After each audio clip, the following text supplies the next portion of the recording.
Mr. Graves and Fravor, in the event that your encounters had become hostile, would you have had the capability to defend yourself, your crew, your aircraft? Absolutely not. Sir? No.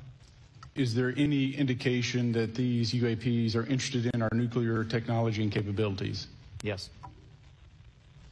By external observation, sure, that could be a fair assessment, yeah.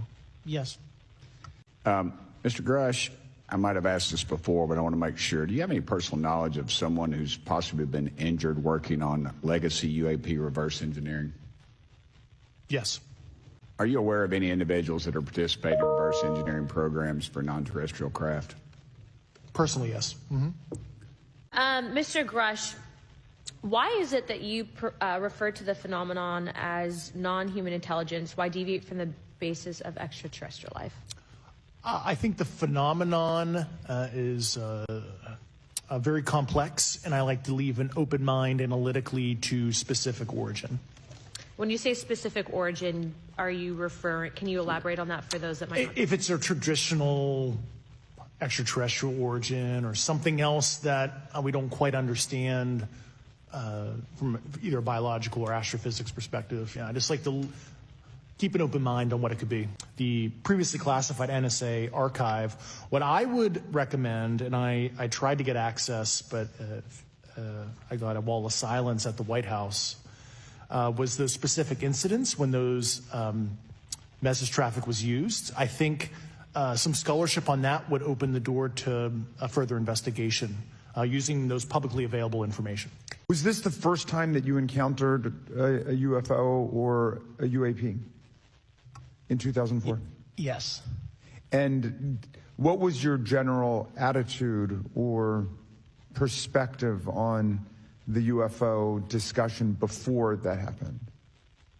I never felt that we were alone with all the planets out there, but I wasn't a UFO person.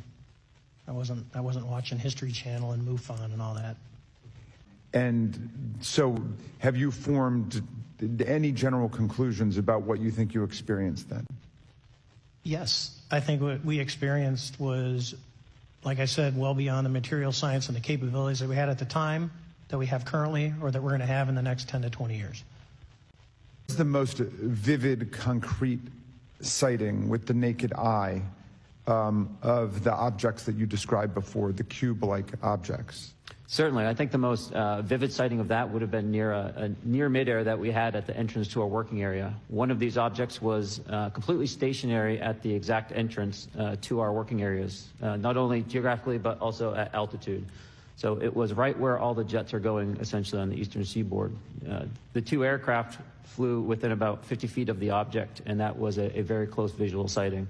And you were in one of the aircraft? I was not. I was there when the pilot landed. He canceled the mission after, and I was there.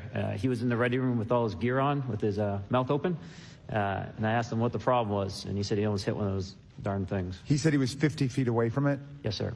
And his description of the object was consistent with the description you gave us before? A dark gray or a black cube inside of a clear sphere.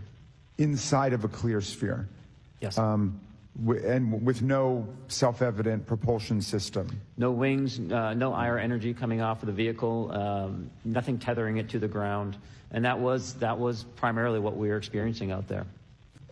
We thank you. And I do want to also thank the people in the audience and the people that are watching this that can't be, people all over the world that have kept this issue alive. You've endured criticism and derogatory remarks, and we're trying to get to the bottom of it. And so God bless y'all. Thank y'all so much.